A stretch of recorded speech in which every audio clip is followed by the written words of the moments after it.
Hi everybody, Mr. Poteet here, Poteet Martial Arts. And what we want to do today is actually give you guys a little tutorial every day. First one is going to be on a side piercing kick. So one of our instructors here is Miss Ashley Ruth Baker, and she's going to demonstrate while we kind of talk about it. So here we go. All right, so she's going to turn her base foot.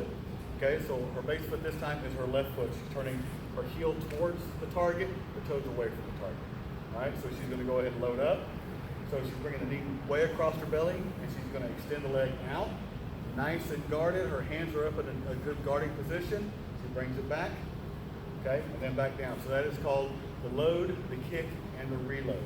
So do that several times, 3 or 4 times a day, okay? So once again, she brings it in, she extends it out. Nice balance, nice control, come back. You don't have to do it as slowly as she does. You can do it in regular timing if you would like. You can do it in slow motion timing. So have your moms, your dads video this, put it up on the website, Facebook, Instagram, tag the school in it. Let's see how everybody's doing while everybody's home. But the second thing I want you guys to do is also with the side piercing kick, but we're going to work on the circular motion with the load. Okay, so once again, she's going to bring it in. She brings her knee in, she raises the knee, and then she extends it back out. A little bit harder to do this way, okay?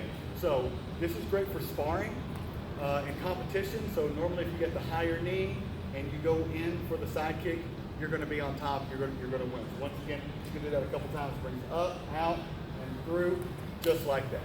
So if you guys have any questions, send us an email, send us a message, and we'll be happy to answer those. And as always, happy training. We'll talk to you guys soon. Taekwon.